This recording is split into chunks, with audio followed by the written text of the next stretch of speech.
sporting event, they got the pharmaceutical companies back to back telling people how to fix the sickness on the same stuff that they sell them. So we get it. Yep, we get it too, Chuck D. And that's why at KBLA Talk 1580, we don't black down. Drop it! Our freedom of speech is freedom of death. We got to fight the powers that be. Fight the power! Fight the power! Shine, flies, no time to waste while it's passing you by. Shine, flies, be patient, 'cause good things happen in time. We gon' get it right, we gon' get it right, we gon' get it right. We gon' get it right. Protests and anthems, yes, we chanting. A movement of people, it's like we dancing to the ministry of. It's the energy of, in memory of them that we love. The trinity of the people, the peace, the power, the truth. We speak the powers even louder. We can say it blacker, we can say it prouder. A woman vice president that went to Howard. Now we talk helping black businesses, and our differences is magnificent. Bringing light to the poor and where the prisons is. I was told good life is where forgiveness lives. The ascension is to leave what's left behind and feed the seeds with deeds that bless the mind, caress the mind, and question justify. With you and God in time, my best align. You are listening to and streaming A More Perfect Union on KBLA Talk 1580. I'm Dr. Nii-Quartelai Quartey, your host and White House correspondent. I'm in touch until you be in touch. Be sure to follow me on all the social media platforms at Dr. Nii-Quartelai. Just type in Dr. Nii-Q, DRNIIQ. And there I am, fresh for you to follow. Also, be sure to download the KBLA app. If you haven't already, go ahead and do it. Download the KBLA app to listen to us live or on demand, or you can just tell Alexa to play KBLA Talk 1580, and there you have it. Subscribe to A More Perfect Union podcast, and don't miss an episode. Happy Monday, everyone. Listen, I hope you had a wonderful weekend and you're off to the start of a good week. I know the weather was mild here in DC earlier in the day, but now the storms are rolling in, not just DC, but a number of places on the East Coast. And so if you're out there on the roads, be careful. A lot of flash flooding. I just came out of it. And so be extra careful, be extra cautious. You might remember late last week, we were remembering the life and legacy of Jewel Thayus Williams. She is the founder of the Catch One in LA. She is a beloved figure in the Black LGBTQ community. She will be sorely missed. But in classic style, we are going to celebrate the life and legacy of Jewel at the Catch One, located at 4067 West Pico, from 3 p.m. to 8 p.m. on Sunday, July 27th. It'll be a great opportunity for reflections, for dancing, food, and a cashless bar, and it's free and open to all. And so we're going to head out there and celebrate Jewel. I'm planning to be there, and so you should plan to be there as well to lift up Jewel, who has been a crown jewel in our community for some time. All right. Now it's time for your National News Roundup. It's time for you to decide the good, bad, and ugly headlines of the day. Kicking us off, the Supreme Court. Another decision from the Supreme Court. Kind of makes you scratch your head. What's the Supreme Court doing? The Supreme Court has allowed the Trump administration to implement major education department layoffs. NBC News is reporting that the Supreme Court today allowed the Trump administration to move ahead with plans to carry out mass layoffs at the Department of Education. These are mass layoffs that were blocked by a federal judge, the conservative majority court, without any explanation. granted an emergency application from the administration that blocks the federal judge's ruling. The court's 3 liberal members objected, with Justice Sonia Sotomayor writing a blistering dissenting opinion. Quotes, when the executive publicly announces its intent to break the law and then executes on that promise, it is the judiciary's duty to check that lawlessness, not expedite it. That's what she wrote. The court's majority is either willfully blind to the implications of its ruling or naive, but either way, the threat to our Constitution's separation of powers is grave. That's what Justice Sotomayor wrote. She said the decision also rewards clear defiance of the Constitution. Sky Perryman, the chief executive and president of Democracy Forward, which is representing the coalition of groups that filed the lawsuit, called the decision devastating to public education. On its shadow docket, the court has yet again ruled to overturn the decision of 2, not 1, but 2 lower courts without argument. While this is disappointing, the Trump-Vance administration's actions to decimate a department established by Congress are still unconstitutional. And so this is where this stands. This is a big deal. This is going to impact public education across the country. We will absolutely have experts on that know a whole lot more than I do in terms of the domino effect that this will have. But make no mistake about it, this is a major win for the Trump administration, and this is a major blow to public education as we know it, And so more on that soon. But in other news, measles cases could cost the U.S. its elimination status. Here's what that means. The Huffington Post is reporting that the U.S. has reported more measles cases in the first half of this year than in any full year since 1992, raising concerns that the country could lose its measles elimination status and undo a 25-year public health victory amid declining vaccine rates. But exactly what does that risk mean, and how close is it really to happening? Well, the World Health Organization, they set the criteria for elimination status, requiring a country or defined geographic area to go at least 12 months without continuous domestic transmission of a virus. And that means that any new outbreaks during this time must come from people who contracted the virus from outside, not inside the U.S. And so under this criteria, the U.S. has until January to eliminate the nation's current outbreaks, which is a year after cases started domestically in Texas. And that's what epidemiology experts say. And so I don't remember talking a lot about measles cases over the years. I feel like we've talked more about measles cases in the last year or so than we have in most of the years I've been alive. This is why public health matters. For folks out there that believe that you can just run government as a business, right? That government doesn't have sort of a special role in protecting, preserving, advancing the public interest. This is what you get. Moving along, UC Berkeley's chancellor is headed here to D.C. for congressional grilling on campus anti-Semitism. The LA Times is reporting that UC Berkeley's top leader will face an influential congressional committee that's aligned with President Trump's political goals of reshaping higher ed by punishing campuses that he sees as bastions of leftist ideology and as institutions that have tolerated anti-Jewish hate. Chancellor Rich Lyons' appearance marks a significant moment for the university, which is under multiple federal investigations over allegations that it violated the civil rights of Jewish students and faculty. The committee Lyons will face has grown from relative obscurity to one of the most rattling in the wake of U.S. campus protests over the October 7th, 2023 Hamas-led attacks in Israel and Israel's war in Gaza.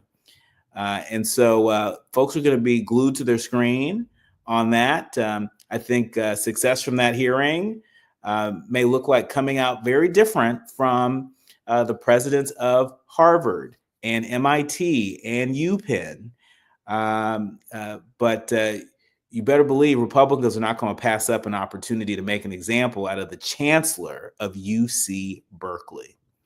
When we come forward, we're switching gears. I'm delighted to welcome back to the show our resident immigration expert, immigration attorney, and founder of Orr Immigration Law. Alan Orr will be with us to go beyond some of the day's biggest trending headlines on the immigration front. You are listening to and streaming A More Perfect Union on KBLA Talk 1580. More with Alan Orr when we come forward. You're listening to A More Perfect Union on KBLA Talk 1580. We've got a lot to talk about. Why, thank you. Yeah. At KBLA Talk 1580, we're proud to be celebrating 4 years on the air, but we know we could not have made it this far without you. We work hard every single day to curate conversations that will enlighten, encourage, and empower you. So, from all of us at KBLA Talk 1580, a big thank you for your love and support. You don't know how much you mean to me. And by the way, if your smartphone did not update automatically, be sure to download our brand new KBLA 1580 app. We think you'll love all the new features, including new ways to send us photos and video in real time. Whenever news breaks, while we're on the air, it's a new dawn, a new day for KBLA Talk 1580. And we're glad you're on this journey with us. You never turn away, you were right there. Thank you, thank you.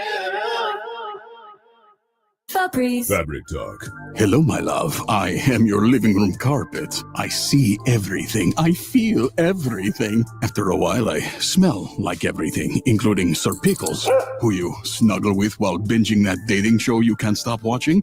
So, how about we freshen things up with Fabrice Fabric Spray?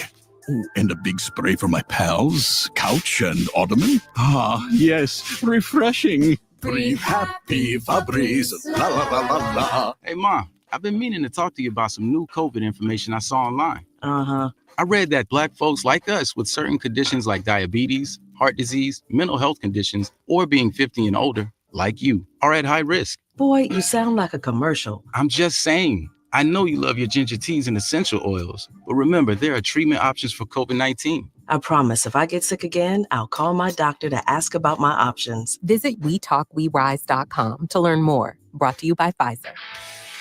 This is the story of the one. As a lineman, he does whatever it takes to keep the power on in his community. And he wants a partner like Grainger who does the same. Grainger offers the professional-grade products he needs, from voltage detectors to harnesses to hard hats, plus fast, dependable delivery, so he can rise to every challenge. Call 1-800-GRAINGER, click Grainger.com, or just stop by. Grainger, for the ones who get it done. Oh no, stomach issues again? Stomach issues? Who are you? Your pancreas. I could be the real reason for your diarrhea, gas, bloating, stomach pain, or loose oily stools. I thought it was my stomach. People often do, but any of these symptoms could mean having a condition called exocrine pancreatic insufficiency, or EPI. With EPI, the pancreas doesn't release enough enzymes to break down food, but EPI is manageable. Use the symptom checker on identifyepi.com and speak with your doctor. That's identifyepi.com. Sponsored by AbbVie. Hit me! National News The Consequence. Informed opinion. And analysis beyond the headlines. You're listening to A More Perfect Union on KBLA Talk 1580. You are listening to and streaming A More Perfect Union on KBLA Talk 1580. I'm Dr. Nii-Quartelai Quartey. Welcome back to Alan Orr, founder of Orr Immigration Law Firm. He is our very special contributor and expert on all things immigration. Welcome to the show, Alan. Thank you for having me. Thank you for being here. First things first, your Morehouse brother, my colleague, Jaron Keith Gaynor, published an article in the Griot just today entitled, "Whatever Means is Necessary, Trump Grants ICE Agents Total Authorization to Defend Against Thugs." Some folks might remember that President Trump following his visit to Texas, where he toured some of the flood damage. He claimed to have witnessed anti-ICE protesters throwing rocks and bricks at officers driving in marked vehicles. Tremendous damage was done to the brand new vehicles, he says. I know for a fact that these officers are having a hard time with allowing this to happen, and that it shows such total disrespect for law and order. What is President Trump up to here? I think it's just signaling more than anything else, because one of the foundational things about ICE really is they're not supposed to be out arresting U.S. citizens unless they're like involved in smuggling or drugs.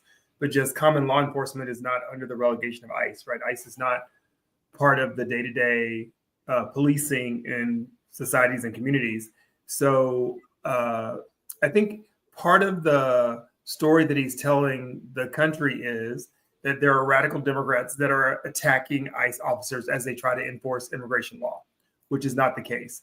I think the case is, and we've seen the case, is that there are retaliatory measures by communities that are being imposed and being militarized. And therefore, when the ICE officers come in mass, not showing their badges, not announcing themselves, and also not sort of following general policing courtesies of saying, we are here for X, here is our warrant for X, then it causes hostility. And remember, they're in machine guns and they're decked out in full war gear. So even if there were rocks being thrown at cars, at these tanks and these machines, they're not hurting them in any way. It's more of a throwing tomatoes and that type of thing, more of a boo than it is sort of like an attack on them. But I think it's also a distraction from the comments that are sort of also moving through Congress right now, where you see Ms. Senator Padilla say, listen, this mask thing doesn't work. There's no other law enforcement agency. The judges don't wear masks. People in the Senate don't wear masks. People in the House don't wear masks. There's no reason for you to have this sort of anomaly. And that anomaly is this hidden face sort of allows for all of this crime that is happening behind the scene right now, where people are being raped and kidnapped by people who are playing like they're ICE officers. So I think it's just, it was not a good weekend for him. And therefore he needs to sort of try to change the narrative, in which some people may believe from a couple of stories where they see rocks being thrown, but on the main part, that's not what's happening. Yeah, and what he's done since, he's directed Homeland Security Secretary Kristi Noem and the border czar Tom Homan to instruct any Homeland Security agents, including ICE, who are on the receiving end of thrown rocks and bricks or any form of assault, as he calls it, to stop their vehicles and arrest these quote unquote slime balls using whatever means is necessary to do so. Doesn't this create confusion among law enforcement? To your point earlier, if ICE's mission is very narrow, at least it's supposed to be very narrow, is the president essentially empowering ICE to, is he giving them broad authority to police people more broadly? And how should local law enforcement take to this? So that's federalism. There's always been that conflict, and that's what happened in California, where California said, we've got this, we've handled this before. So that's a legal issue. So the presidential power is specific based on congressional mandates. So they need to go back to the regulations and start dealing with the regulations and the powers that are given to ICE and the funding that's given to ICE. So the president, in certain circumstances, we see, much like under martial law, can make things happen that generally would not happen in the everyday, day-to-day course of someone who is a federal officer. And this are the National Guard, for example. But even with the National Guard, when the National Guard is pulled to these different places, the National Guard isn't done in law enforcement, right? The National Guard is there to assist other law enforcement. The confusion with the conversation that we're having now is that he's saying ICE is authorized to do X, Y, and Z. Many of the people we see on the street aren't necessarily ICE in a general sense, right? There's a hodgepodge of different agencies all right now working on immigration, and it'd be interesting to see exactly what their badges say, but unfortunately we can't see their faces if we don't know their rank. So it does cause confusion in the enforcement alone. What does this mean for the U.S.? Listen, if you are a United States citizen or a foreign national in any case, and there is an enforcement arena in your neighborhood and you want to do something, you can yell, ICE is here. You see that happen in stores. You see that happen across the board. Under no circumstance, right? Be it a lawyer, be you a military person, do you want to engage in any type of way that could be seen as obstructing justice, right? Throwing rocks, even though I think that the things are silly, holding the officers back, anything that could be seen as obstruction of justice. You definitely don't want to lie to an officer, right? Anything that could be seen as obstruction of justice, you do not want to do that. Your best thing to do in many cases is to record the evidence, either with your ear to pen and a paper or with your phone when something's going down, so you can show the world exactly what the circumstance is and exactly how things went down. So if things do go south or out of control, then you'll have a record of it. But I can guarantee you, in almost every case, and we've seen this happen to the senator, right, in a very public forum where people should have known who he was, right, because he's like a very prominent senator from California and the first person of that descent to have that position. And you're in California, so there's only 2 senators per state. It's not like you were talking about a House rep from some small district or some local House rep who was then detained by officers. Now, this is the part that is people keep missing, by people who allowed him in the building in the first place, right? The FBI screened him into this federal building in the first place. They knew he was there. They escorted him to the building. So the conversation that you didn't know who he was seems a little bit silly to me. And so if they're going to do that to a senator on film, guess what they're going to do to you, right? And guess the expense that you're going to have sort of fighting to get yourself released from these kind of detentions. So the best answer is to always record. And the pushback should be to call your senators, to call your operations. We've seen in community after community, Carol the waitress, Madonna, the Iranian grandmother who was in her yard who got arrested. When the community stands up and says, wait, this is uncalled for, this is not what we voted for, in some cases we see these people get released. They might not get relief, but they're getting released. And this is even in Republican, the Iranian woman who was arrested, that was in a Republican district, and the Republicans stepped in to get her out of detention. I mean, I appreciate your advice in terms of, encouraging us to document, but again, don't obstruct the operations of law enforcement. That may be the surest way to catch a case. That may be the surest way to get even more entangled in this.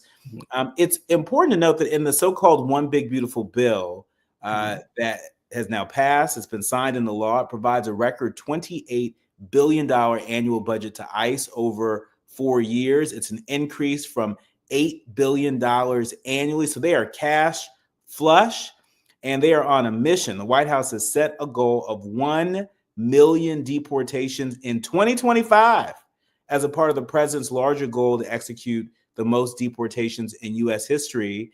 How much of that goal is aspirational versus attainable? So, I mean, I don't want to push the administration in any way, but we've sort of seen them skip due process in many cases to remove 3,000 people a day, which would get them right at 1 million if they were able to do it, depending on the cost. So, based in my conservative sort of roots, there should always be the cost benefit analysis, like how much does this cost for what are we saving? And if you're just deporting, 1 million people for 1 million people at that price tag, it doesn't seem the right cost benefit analysis when those people were waitresses taking care of the elderly and doing the gardening, because then those jobs aren't done. They have to be replaced. And that financial stability for those local communities, even if they weren't paying federal taxes, they're paying state taxes, they're paying rent, they're buying gas, they're eating food at places. So you're hurting those economies on a sort of a small scale, which is why they have focused on California, right? One of the biggest economies in the world is to come and say, let's disrupt this. Let's disrupt some of this political power in this blue state and sort of upend the economy and also scare the residents that are there. I mean, it's part of this whole message that's sort of sitting out. So we have not seen it done. The most deportations were done by President Obama. It was a little bit different because he was removing people who were at the port of entry within the time frame who were coming. So now the border is secure in a sense, but there's still a lot of military people there. And so what we understand, the total bill over 10 years is $170 billion. What would $170 billion do in our economy for things we say we don't have money for? Child education, veterans, the unhoused. We saw them erect a detention center in Florida almost overnight for $100 million plus. We see Kristi Noem, after leaving Texas, where there was a flood and people's homes were destroyed, not looking to get them money to sort of help them rebuild or figure out how to get them stable. She's now searching around the United States to put up another type of detention center already online to hold people that are attending. And so you ask yourself this question that should have always been asked about sort of criminal enforcement in the United States. If the goal is to deport people, then why do you need a detention center? What is the detention center about necessarily? Then you answer yourself and say, it is a profit center for companies to sort of house and to sort of treat these people in an inhumane way and get your taxpayer dollars. So basically, you're taking your taxpayer dollars and feeding them into the system. So they're getting free housing and free food, if you want to look at it that way, right? Which is not a real great thing because they're not treating the best positions. You're paying all this money and you still aren't getting anything, and you're not any safer, and you're going to have to pay more for those tomatoes that aren't being harvested in California and all the services that aren't being done. So it is possible if Stephen Miller has his way to do this. I don't know if you read the story today, but they also fired more immigration judges. So, I want you to hold right there because I actually want to get into that when we come forward. NPR reporting exclusively that more immigration judges are being fired amid Trump's efforts to speed up deportation. Another round of immigration judges, they received an email just on Friday informing them that they're being let go. Now, this is such a head scratcher because for years and years and years, administration after administration, we've said we don't have enough immigration judges. The courts are clogged, right? We need more judges. And Congress threw more money to hire more judges, right? And so this is another very important question that if they are serious about doing everything they can to strengthen our border, part of that is having a well-functioning immigration court. And right now, we are about to have a more dysfunctional immigration court. I want to get Alan's opinion on this and more when we come forward. You're listening to and streaming A More Perfect Union on KBLA Talk 1580. The audience is listening, thought-provoking, eye-opening, heart-rendering. This is where authentic voices meet powerful discussions on culture, community, and change. This is where Black voices matter. He's breaking boundaries, amplifying diverse perspectives, and tackling the issues that matter most to you. You're inside A More Perfect Union with Dr. Nii-Quartelai Quartey on KBLA Talk 1580. I'm Amber Payton with BIN News Now. Former President Barack Obama is urging Democrats to, quote, toughen up, end quote, after recent 2024 losses. Speaking at a private fundraiser in New Jersey, he told supporters now is not the time to sit out, but to take action. Rapper and producer Jay-Z surprised fans at Beyonce's Atlanta show, joining her on stage to perform Crazy in Love and public service announcement. The tour continues in Atlanta before wrapping up in Las Vegas. And Fort Polk in Leesville, Louisiana has been renamed again, this time back to a version of its original name. Once named after Confederate General Leonidas Polk, the Biden administration changed it to Fort Johnson in 2023 to honor William Henry Johnson, a Black World War I hero and Medal of Honor recipient. That name only lasted 2 years. The Trump administration has now renamed the base after General James H. Polk, a World War II Silver Star recipient. Get BIN News Now on demand 24/7 on the iHeartRadio app. In Downey, it's a crash on the 5 southbound before Paramount. It's out of lanes to the shoulder. Delays are backing up away from the 101. Let's also look at the northbound side. And that 5 northbound delays out of Boyle Heights from the 60 and stretches towards the 2. Tough on the 605 in Norwalk. Northbound delays from the 105. Heavy ahead all the way to the 10. And northbound lanes on the 15 heading out towards Baker are closed. They'll turn you around at Zizek's Road. That is due to a big rig fire, and they hope to have lanes reopened by 5, but that could change as well. About a 7 to 8 mile backup for both directions at the 15 at that location. Got issues with youth or high school sports? Positive Coaching Alliance can help. PCA, a national nonprofit, offers more than 1,000 free online resources for youth and high school sports coaches, parents, students, and administrators. Visit PCADevZone.org. This is the KBLA Sports Minute with Ray Richardson. LeBron has been a little sensitive lately about his status with the Lakers. LeBron signed a 1-year player option 2 weeks ago for $52.6 million to stay with the Lakers, but all kinds of rumors and rumblings have been circulating that the Lakers might be trying to trade him. LeBron's agent Rich Paul told NBA sources that at least 4 teams had contacted the Lakers to inquire if LeBron is available. LeBron was in Las Vegas over the weekend to watch his son Bronny play in the Summer League. ESPN is televising the games. A reporter from ESPN asked LeBron if he would join the broadcast to talk about his offseason. LeBron said no and told the reporter, and I quote, "I ain't got nothing to talk about." It's obvious something is not right between LeBron and the Lakers front office. After re-signing with the Lakers, Paul said LeBron will be monitoring the Lakers' moves in the offseason and that he wants to finish his career with a contending team. Stay tuned. No debates, no speculation, just the info you need. That's your KBLA Sports Minute. I'm Ray Richardson on KBLA Talk 1580. Yeah, y'all, come on. Here come the drums. At KBLA Talk 1580, we fight the power every day. Yeah, gotta give us what we want. Gotta give us what we need. Hey. I listen to KBLA and I love the commercials. I know what the commercials mean. I also, if I'm looking and trying to figure something out, I need something to talk to me that might hit me. And it happens on TV because, you know, every time they show a sporting event, they got the pharmaceutical companies back to back telling people how to fix the sickness on the same stuff that they sell them. So we get it. Yep, we get it too, Chuck D. And that's why at KBLA Talk 1580, we don't black down. Drop it. Our freedom of speech is freedom of death. We got to fight the powers that be. Fight the power. Fight the power.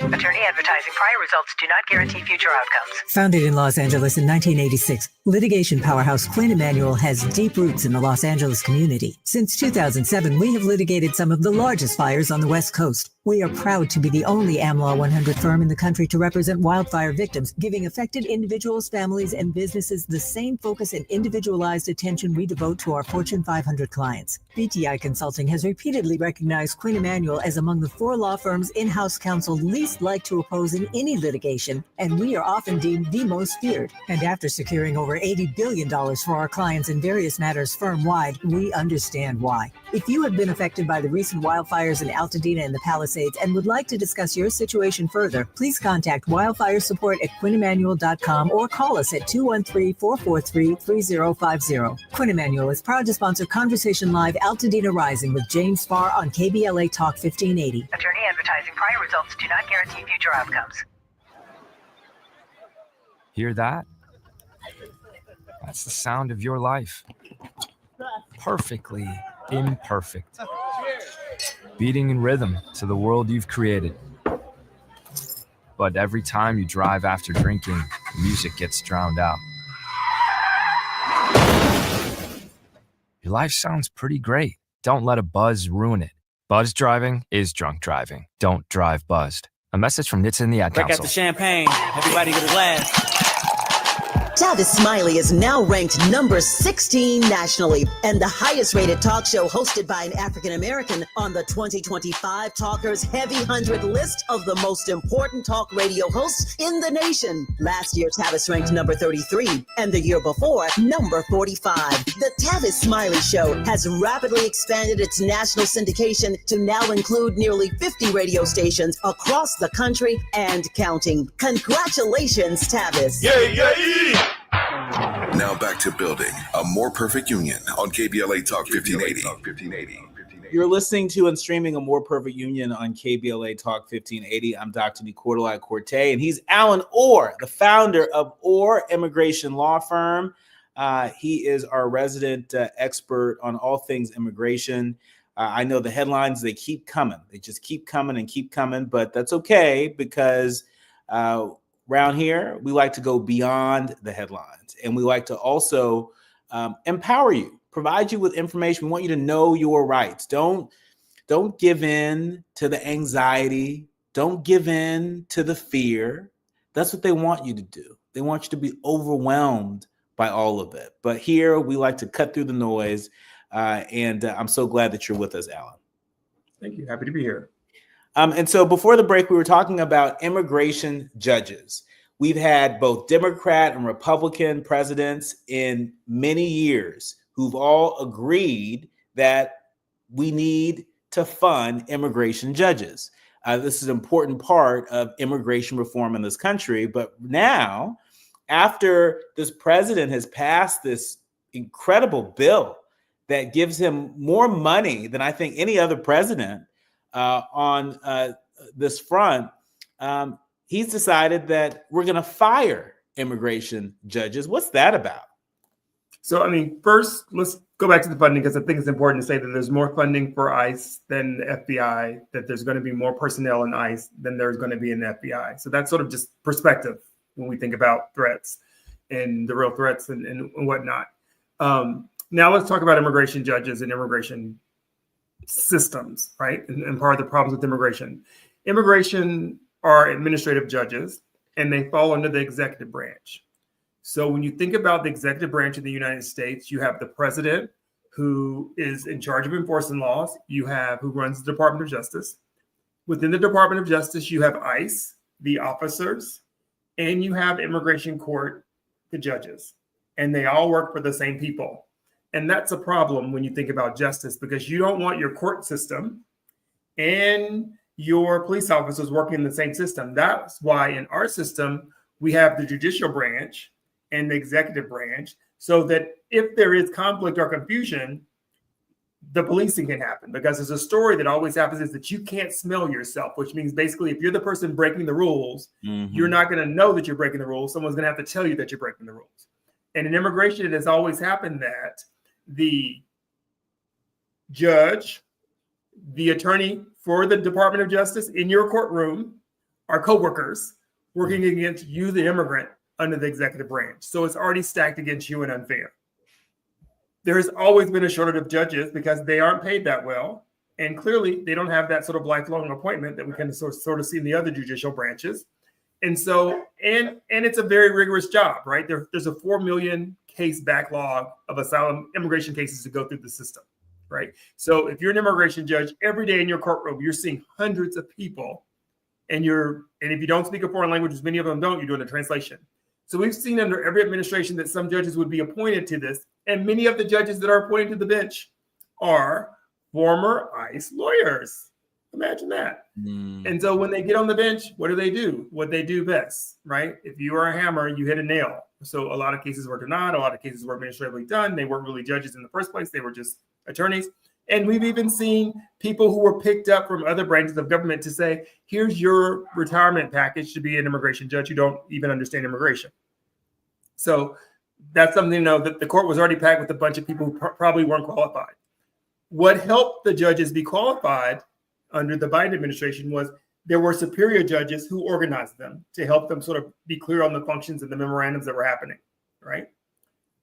Under the first Trump administration, the way he thought to handle judges was that he would give them a meter on the computer, and they would have to process so many cases a day. So the funny thing about justice in this country, which we should recognize from the Supreme Court, is that it's not fast. In order for you to be a good judge and have a good trial, you need to work your way all the way through the system, and it takes whatever time it takes, right? To say that each case has 5 minutes, when some cases are children who don't speak English who are under the age of 5, and other cases are people who do speak, and some cases that are very complex from very complex countries that have a lot of information, you can't sort of control it that way. So I tell you that as the backdrop to say it was already a problem, right? And then when the Trump administration came in this time, they basically fired all the good judges. I mean, or all the fair or impartial judges. We don't want that happening. If you're proving cases, we don't want that happening. And so we saw the last time it was reported that the denial rate for the United States had already ticked up to over 90% of the cases in asylum cases were being denied, right? In Georgia, it had always been over 90%, right? So people would need to move to sort of think about where they want to apply for asylum, because in Georgia, your case more than likely was going to be denied regardless of the circumstances. So what we saw after he got this funding was he fired more judges, which basically tells you they are about to make some more retirement packages for some other people to come in and basically say, all we need you to do is take this template and deny cases, right? Every case, just deny every case, right? You need asylum for Haiti, can't have it, sorry. Country situation doesn't work. Asylum is specific to you. That's just the way it is everywhere in that country. That's not what asylum is for. It's an individual relief. That type of thing is going to happen next after they onboard them. So it used to be, it would take a good, I mean, you know better than anyone about onboarding in a government job. When they do the screening, it takes a minute. Yeah. So let's see how they onboard these people. And if they don't sort of onboard them, know where they're going to come from. They're going to come either from, here's something that we saw specific from the president said, and I forget exactly where he said it was. He said the ICE officers were going to also act as ICE judges, right? When they were picking up people in this California thing, that the officer themselves could also be the administrator of justice with regard to those cases, which in sense is what is really happening right now anyway, right? They're all in the same division, same person. Judge, jury. They're judge and exactly. jury. So let's just see if he doesn't already pick people who already have a government clearance. As you know, if you have a government clearance, it's easier to move you to another government job if you already have a level of clearance. And then you can just start denying these cases. Or Strangely enough, what I've seen in immigration enforcement is AI has been used to now start adjudicating some cases to clear the backlog. So you can imagine what type of results you're going to get with AI sort of feeding these documents through the system and sort of kicking them out and denying every case, saying, this wasn't there, you didn't do this, blah, blah, blah, in a very mathematical, systematic way, where justice isn't that way, right? Justice is not an AI-related thing where you can put in certain facts and say, okay, now what's the case? Because that's why there's an arbiter, because you may have the same facts, but the different defendants may require different levels of justice. So it's a breakdown of the judicial system within the immigration branch. We're trying to get the immigration judges moved to a different branch of government under the next branch, but that's going to take a Congress to do that. And this firing should let people know, even if you were going to hire new judges, you shouldn't fire the ones you have until you have the new ones on board. That just shows you that you aren't serious about due process and justice.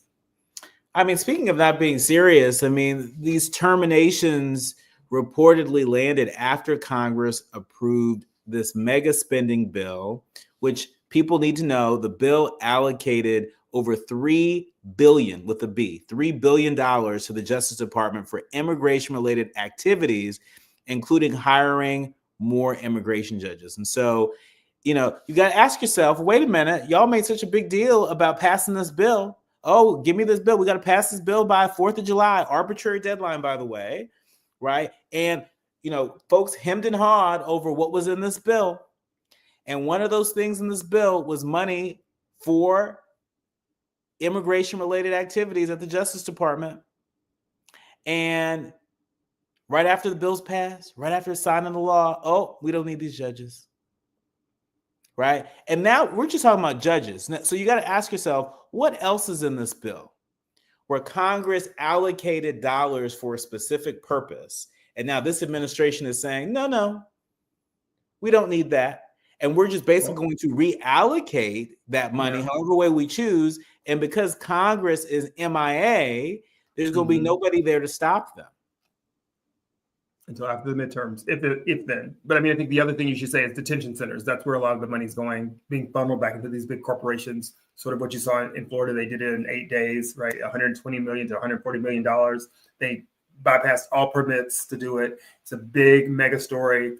You just saw your Democratic Party, or the Democratic Party, not yours, a Democratic Party show up to do the investigation this weekend, where you saw a Jewish, very seasoned congressional woman walk out shaking, saying, this is not how you treat people. These are cages, along with local people as well. So you wonder to yourself, what happened to This Is America? What happened to the standard of how we're going to treat people? What happened to the standard of, okay, if we're going to detain somebody, especially if we're going to detain somebody for just being here undocumented, right? They didn't kill anybody, right? If we're going to detain somebody for just being here undocumented until we deport them, we're not going to put them in a situation where their life's in danger, their health conditions in danger, right? That's just not who we are.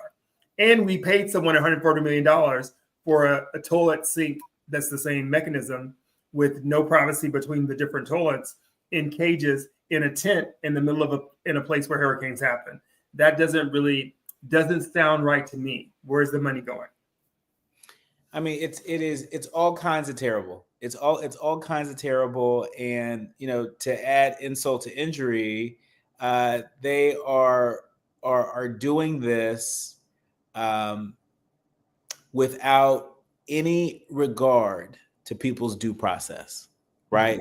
These are folks who their paperwork wasn't right. Because their paperwork wasn't right, right? So you end up in alligator Alcatraz, right? And I think it's important that we know that this does not make Americans any safer as we travel around the world, right? Because it don't take much for an American to get caught up. You know, maybe you're carrying some cannabis, as was the case with Brittany Griner's story, right? Or doing something that here in the United States might be a very innocent infraction, but in other parts of the world, it's taken seriously. Well, you know, you teach people how to treat you. And that's right. That the United States of America is teaching the rest of the world that it's okay to put Americans in an alligator Alcatraz type setting. It's okay to put Americans in detention centers without due process for an indefinite amount of time, right? And so, for folks out there saying, well, my paperwork is fine, right? I would encourage you to look at it a little bit differently, right? Because there could easily be an administrative error that gets you caught up or gets your family member caught up. That's right. And we've already seen that happen. We've seen people. So, I think the other important thing to say is that there are Black people, you say they're immigrants, but there's still Black people that are in this Alcatraz, right? Because Black people are deported at a higher rate than any other immigration group. That half of the deaths that have happened in detention centers have happened in Florida, which are more than happened. I think it's 13 deaths so far, which are more than happened the total span of the Biden administration, right? People, you shouldn't die in immigration detention when your only crime is that your only injunction is that you enter the country without documentation. And we have seen the Black person who was born in Germany to an American father, which should be enough to process him to stay in this country, become stateless in Jamaica. We have seen people who are telling ICE they're U.S. citizens at a cannibal farm, and the ICE officer saying, I don't care, right? So all those things happen. And now what used to be in a world where you would say, oh my God, we're not going to detain anybody until we're sure they're guilty. The answer is now we're going to detain them until we're sure they're innocent. And that's the problem. That's right. That's right. In the interest of folks knowing their rights, where can people turn to? Where can people go to get more information if they have a family member that has gotten caught up in some way, shape, or form, or if ICE is sort of following them or intimidating them? Where can people go for resources and support? So the immigration reform has made something that I think is really important. It's called the Red Card, and I think it comes in 14 different languages. And you're able to print it off the internet, and it's something that goes in your wallet so that if there's an infraction or if you are out and about, you can sort of study what your rights are or hand the card to the actual officer to say, I'm not going to speak. I'm going to follow these rights to contact my officer. So just Google Red Card, and it will come up in different Red Card immigration. It will come up in different languages that will tell you your rights as an individual when you encounter ICE with regards to remaining silent, asking for a lawyer, and not being in violation. And that's something for every language. So you can just get at that. If they don't speak English, if the individual isn't fresh on English, they can use that card to avoid having an awkward conversation, because the person who is speaking Spanish to a native Spanish speaker is doing something tricky most of the times when it's an ICE officer.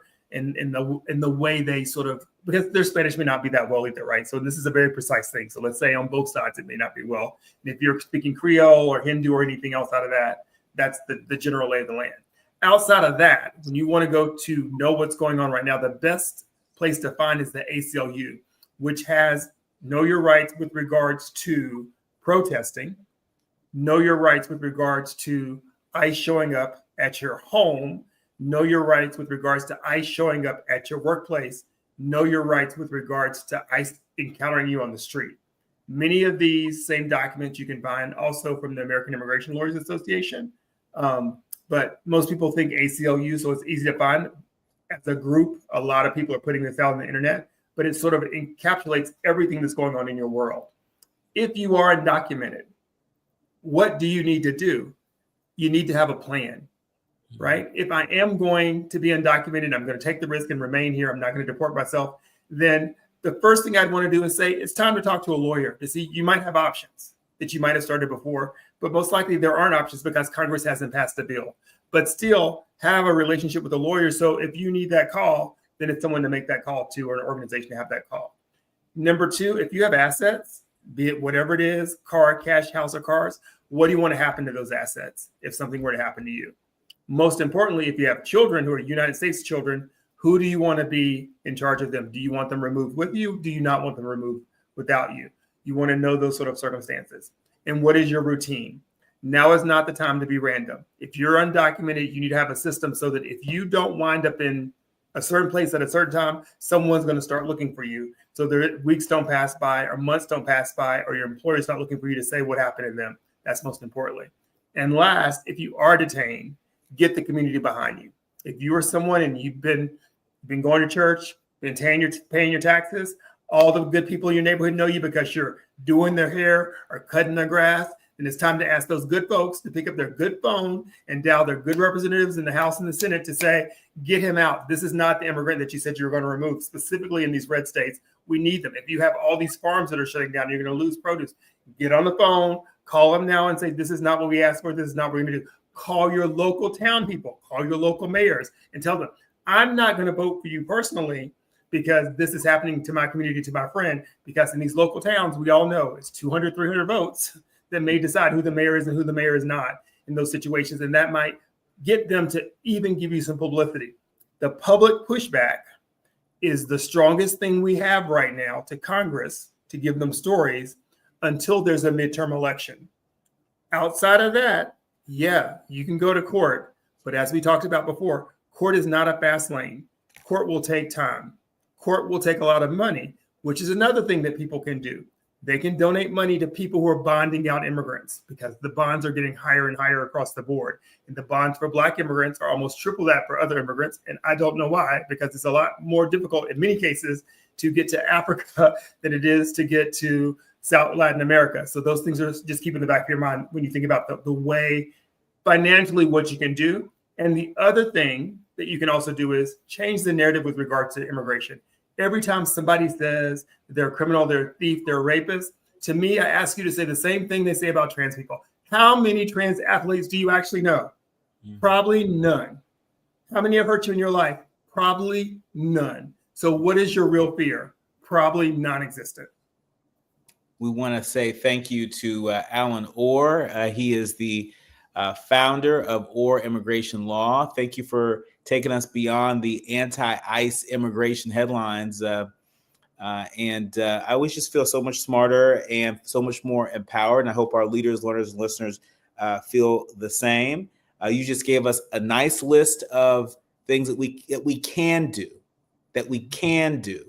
right? That red card immigration piece that we can just hold in our wallets. That's something that we can do. ACLU, know your rights. When you're out protesting, when ICE shows up at your home, when ICE shows up at your place of work, when ICE shows up on the streets, having a plan. I know this is overwhelming, but having a plan for what happens to your assets if you get caught up, what happens to your children if you get caught up, right? This is where we're at. And so we want to say thank you, Alan, for empowering us, even amidst these very troubling headlines. Thank you for having me. Look forward to seeing you next time. Absolutely. You've been listening to and streaming A More Perfect Union on KBLA Talk 1580, the quiet part out loud, as if we haven't already heard it when we come forward.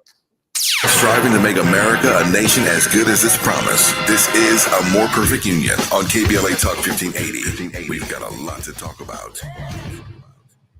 During this time, it's important for everyone to know your rights. The 4th, 5th, and 6th Amendments in the U.S. Constitution protects every one of us, regardless of immigration status. The 4th Amendment requires a judicial warrant to search your home. The 5th protects your right to remain silent, and the 6th gives you the right to an attorney. Just remember, no warrant, no key, my privacy. You don't have to speak.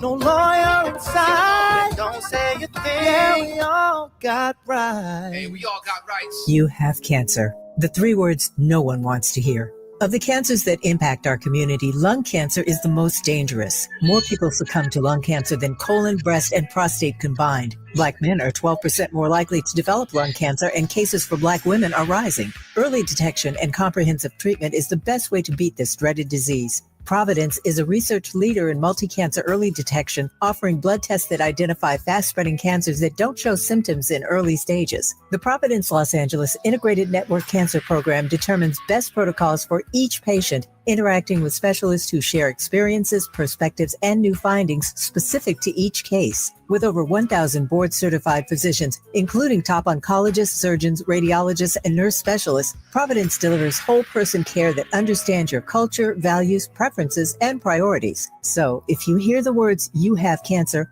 all you need is faith and providence.org/cancer. We face tragedy, but we don't fall into despair. We continue our work to build a more perfect union.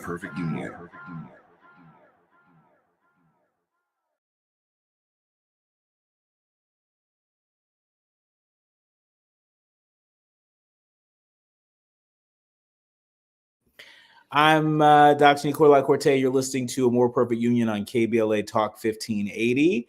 The AP is reporting that more than 20 states have sued Trump's administration over frozen after-school and summer funding. Yep, that's what it's come to. Apparently, this is one of the biggest problems facing the U.S., according to this administration. More than 20 states sued President Trump's administration today over billions of dollars in frozen education funding for after-school care, for summer programs, and more. Some of the withheld money funds after school and summer programs at the Boys and Girls Clubs, the YMCA, or public schools attended by 1.4 million children and teenagers nationwide. Congress set aside money for the program to provide academic support, enrichment, and childcare to mostly low-income families. But guess what? Trump's administration recently froze the funding, saying it wants to ensure the programs align with the Republican president's priorities. Led by California, the lawsuit alleges withholding the money violates the Constitution and several federal laws. And so, of all the things, all the challenges that our nation is facing, apparently, it's important for this administration to withhold funding for after-school and summer programs. And so if you know kids at the Boys and Girls Club, at the YMCA, at public schools, if like me, maybe you were a camp counselor once upon a time at a YMCA summer camp, apparently this administration believes that these programs aren't aligned with the president's priorities. So they're withholding funding for kids. That's what's happening. We're spending money on all sorts of things, particularly law enforcement, mass deportations, but we ain't got no money for kids, low-income kids going to summer camp. This is America.